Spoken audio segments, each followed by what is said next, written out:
yes. Hello, Hazmat World. We are rarely in the same room. This would be probably the third time. Yeah, I would. And this is weird because now I'm looking at you instinctively instead of looking at the camera. Look at the camera. Look at the camera. You're here. Yes. This is going to mess me up Stay all day. Focused. We're doing this. But we are doing it live for a special reason and a special purpose. We've been invited down to Fredericksburg with First Line to come tour their facility, do a couple interviews with them, which we're really excited to get to. We'll do the interviews later on. Yep. But we got to see their facility. They're allowing us to set up live in their facility. So, I mean, we're recording this. If you're listening to it, it's not live. It's already been recorded. But we're here live, here and now. Yes, and we have a great 2 episodes. It's a 2-parter. What makes a good training facility? Because we've been in, I don't want to say crappy, because it's not crappy. Some places have parking lots, and we've been to insanely amazing facilities that have, it's like Disneyland. But what makes any place a good training facility? What, just real quick, like Disneyland? Is it like how like Disneyland has that one training facility that you're referencing? Tell me about Disneyland. Okay. Because I didn't see it, but you've seen it. That one training facility is up in the hills, and it was actually put together by the people that made Universal Studios.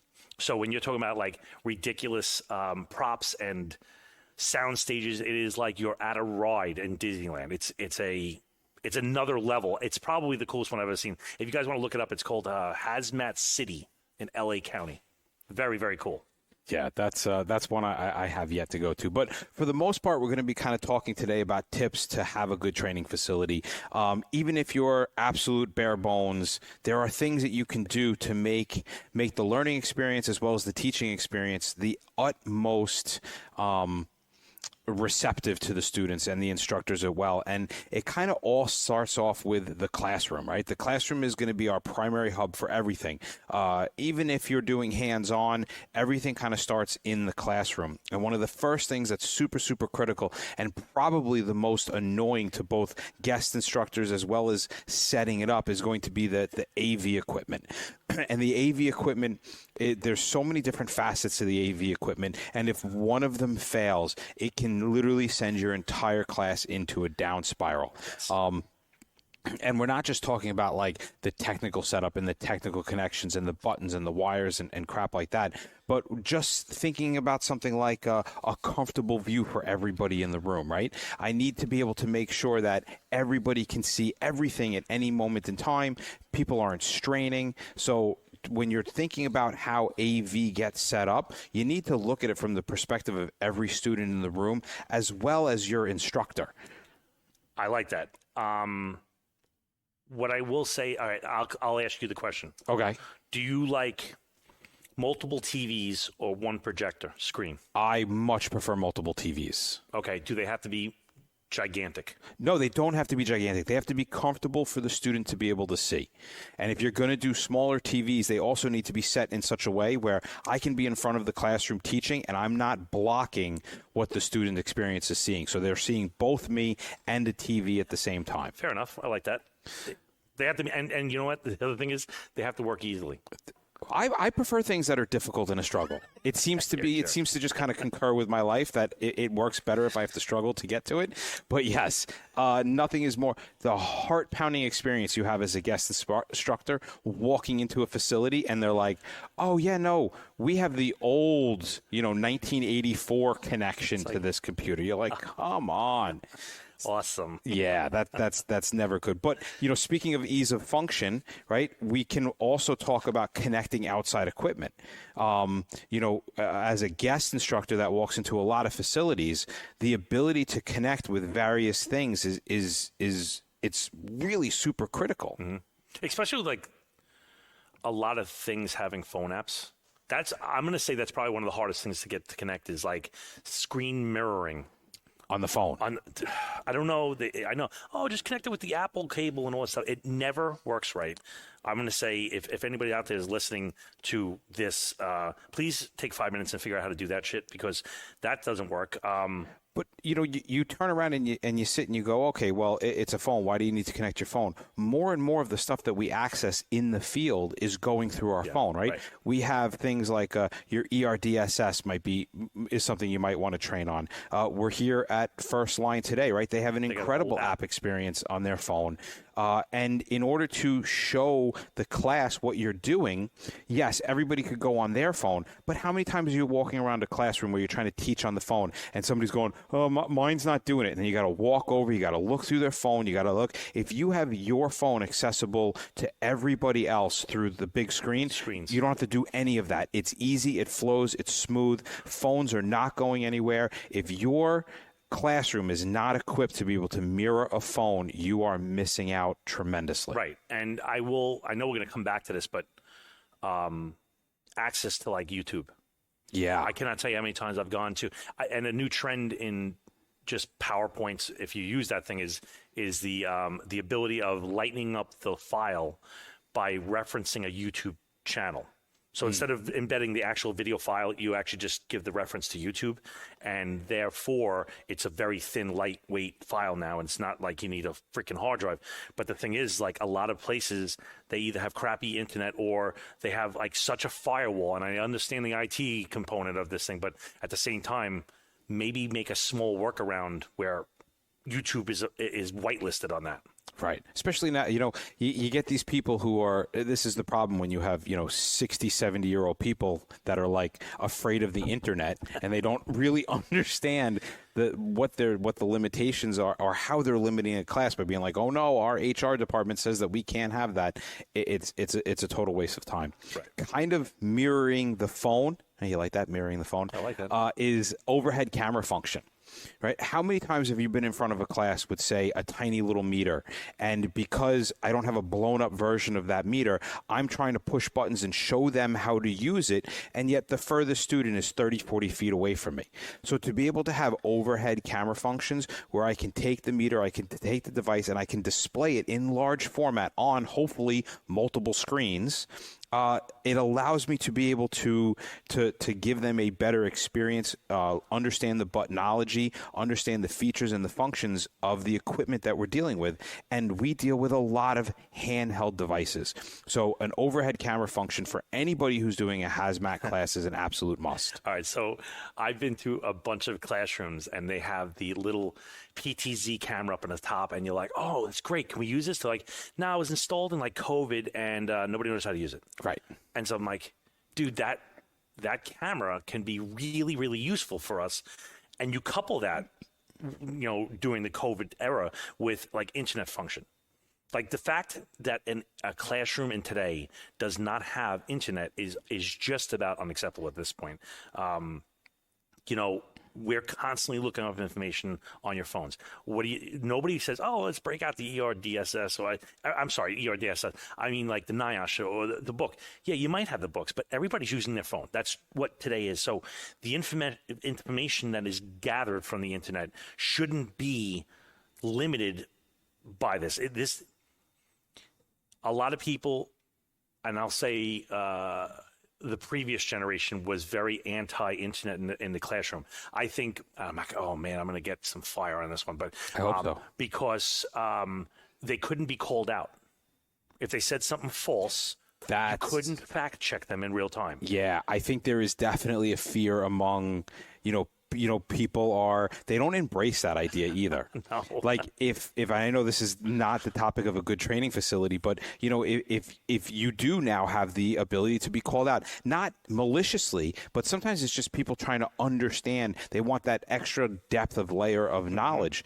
And when you have, as an instructor who's been, you're teaching, you see lots of videos, you may not be able to answer that question specifically, but there could be an answer online. There could be a video online. There could be a tutorial online. There could be something online that's going to provide you aid in answering a question that you weren't expecting necessarily for that class. That internet connection also brings you one step further in being able to answer questions that are sort of part of the class, but not really, and helping the student understand better. Or you get that group of people that they don't understand the way that you're teaching. So you have to show them a different point of view. You have to to show them a different method. And if you can't connect to the internet, you are extremely limited in your ability to present off the topic information. Yep. I will say sound. Yeah. You think, and we both have voices that project, so I really don't use a sound system unless it's a very large room. But I hate, when we first started the podcast, I couldn't stand my voice. Like what you think. I still can't stand your voice. I can't stand my voice. My wife can't stand my voice. The thing is like what you think you sound like is not what you actually sound like to other people. And when you're listening to yourself in the headphones, it is very different. But you have to practice with the sound system like a lav mic or something like that in order to not have it distract you on a constant basis. So if you do have the room or the size or the venue type that you need microphoning on, you need to work on this. And you have to have, like even right now, there's a slight echo in this room, but you can change some parameters on the microphone system to kind of negate that by using things like noise gates and stuff like that. It's a pretty simple thing, but you got to do it beforehand. You can't start this like the day of. Right. Preparation is key. Now, I'm going to sound really Did you kind say of... Preparation H? No, preparation is key. Oh, okay. Don't use preparation H as a key. Actually, both Not a ways. key. Don't use It's not a key. preparation It's H as a key, and don't use a key as preparation Yeah, H. that wouldn't work. It does not. That will not work in either direction. I'm going to sound really bougie on this next one, okay? Go. A working HVAC system. As we sit in a warehouse where we have to turn off the air conditioning to do this show, it is starting to warm up. That warmth, that as it starts to heat up, hazmat is difficult enough to teach without fighting the temperature, right? So, you get in a classroom that's 95 degrees, 436% humidity, and you will be losing your students. You're going to lose your train of thought. You're going to lose your ability to focus on getting the point across and being as engaging as possible. It is super, super critical to get every little bit out of your students and your instructors to be able to maintain a comfortable temperature in your classroom condition. And I will even throw in there that when you're doing outside ops, even on a cool day, being able to come into a nice, cool classroom as a refuge or recovery area is chef's kiss. I love it. Yes. The instructor's point of view. Right? When you're setting up a classroom, when you're trying to set up how all of this is going to function, think about how the instructor is going to actually turn around and teach. How are they going to maintain a span of control over the classroom? Ideally, you want the students in a spot where you're kind of have them you as an instructor can be in a central location, and the instructor can have really good control over the classroom without having to move 30, 40 feet in one direction just to engage a student. Yes. This classroom that we're actually sitting in, it's kind of more of a square configuration. I love these ones, but Mike and even the New York City one, is it's like 20 wide by like 4 deep. So it's a very wide room. And that's kind of a harder room to engage in because of just like you're running laps left and right as opposed to projecting towards the rear. No joke. A couple of months ago, I was up in a state in New England. The classroom had to be 100 feet wide, and there was 2 students, like 2 rows that just spanned all across. I couldn't see the it was anyway. I won't get angry on air, right? Span of control, right? The concept of span of control, super critical in a classroom with a hands-on or group activity happening. As an instructor, I want to be able to maintain that span of control over all the groups. I need to be able to understand what's happening on one side of the classroom while I'm focused on helping one of the groups. I love it. And then you have your larger space, right? So it allows for movement of good instructors. Personally, I find it to be more engaging to be near a student that has a question, so you're having a more intimate conversation with them. And also being able to stand next to a problem child is, I call it the Thanksgiving dinner operation. If you're going to have a fight with somebody at Thanksgiving dinner, you sit right next to them, and it takes the fangs away. If you sit far away, they're ready to get up and go knuckle town. So, do that, and you could... sandwiching people up in small spaces. I understand that not everybody has the luxury of having a large space, but you try. How about just the ability to do a demo? Right? When you're thinking about how to span the classroom out, the ability to do that demonstration and controlling the classroom at the same time, that is super important. And when you're setting a facility up, when you're thinking about how to do trainings, the demos have to be able to be easily stored, easily accessed, and easily set up within the classroom. No demonstration is going to occur if I've got to go 30 feet down a hallway, get all the material, and then bring it back. All right. I think you are up. Oh, am I? I think you are. All right. Students' point of view. Get the best seats your organization can buy for the students. Wow. That's a good one. It is a good one. And actually, funny enough, it was one of the first things I noticed walking into the frontline training facility here. They have line. What's up? First line. First line. What did I say? Frontline. Frontline. They make First the line. dog collar. Yeah, they're the dog collars, right? I've been itchy all day, so I'm thinking ticks and fleas. But the seats, believe it or not, like it was one of the first things I went, wow, they did a really good job investing in good seats, comfortable seats for their students. That means so much.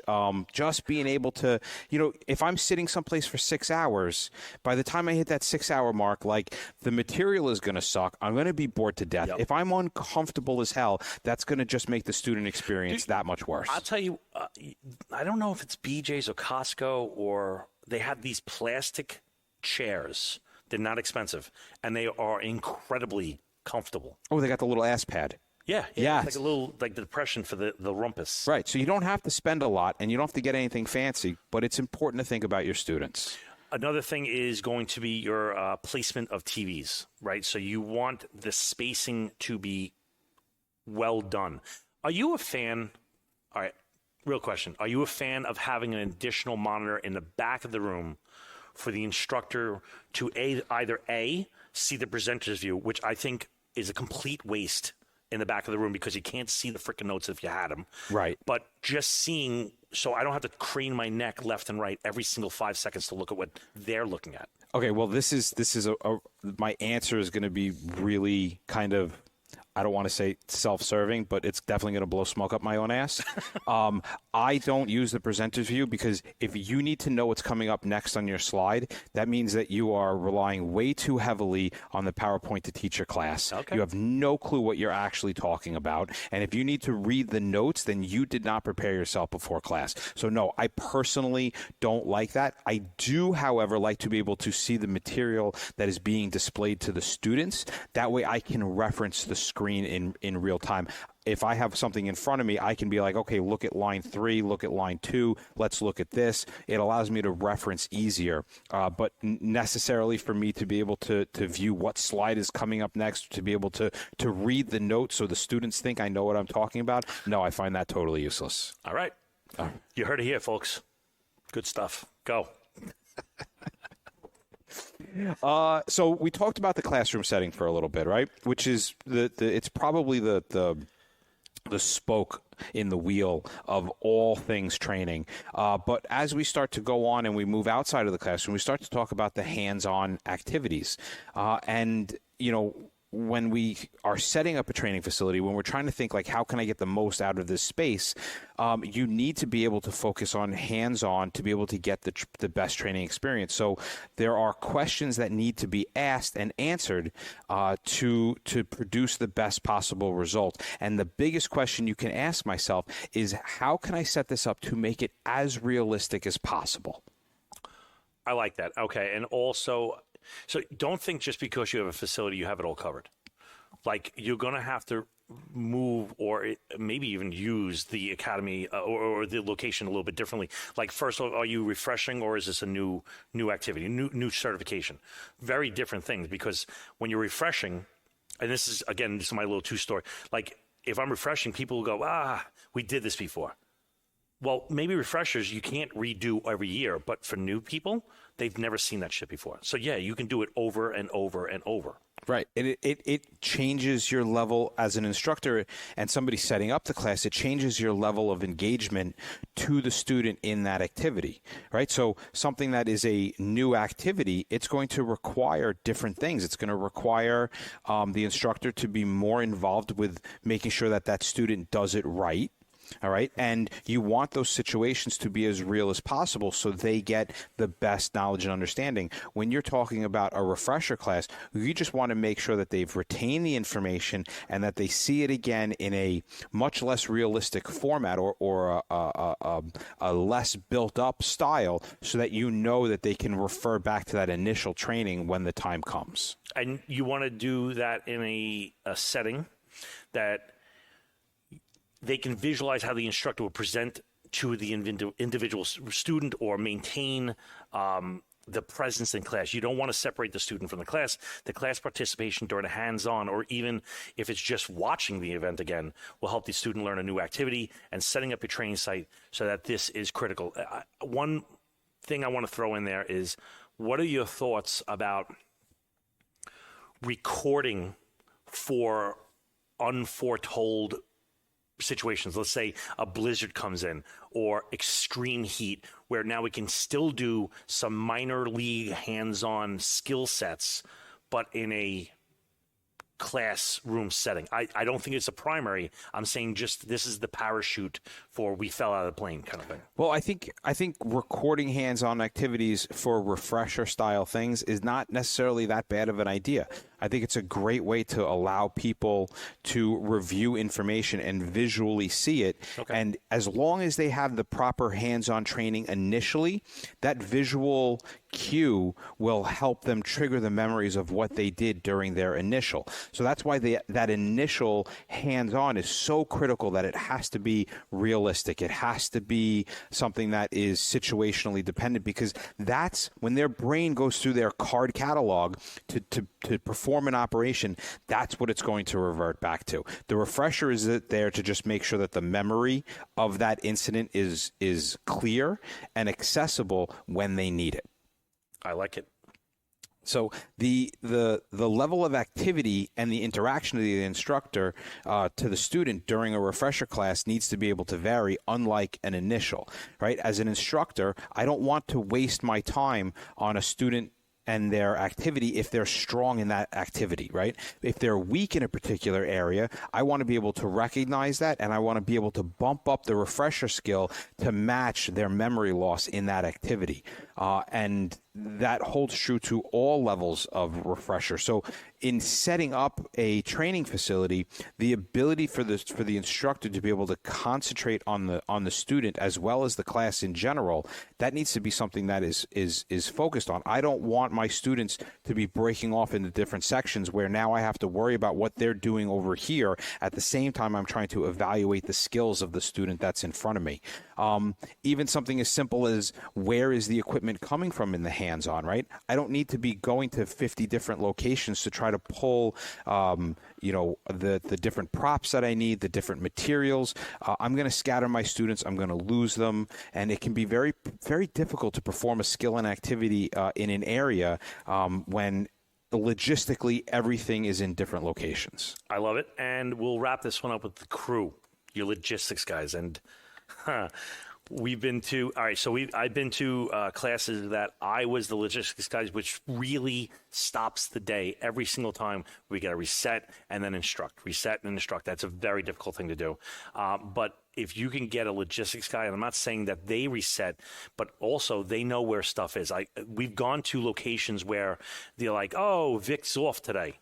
Like, where is the bolts? I don't know, man. Yeah, or the guy that doesn't know the AV, right? It's just the person who opens the door is literally just the guy who works light duty there, or somebody who just came in. They don't have a clue how the computer works. They don't have a clue about any of that. There's no paperwork. There's no instruction for guest instructors. We are just left on our own to figure crap out.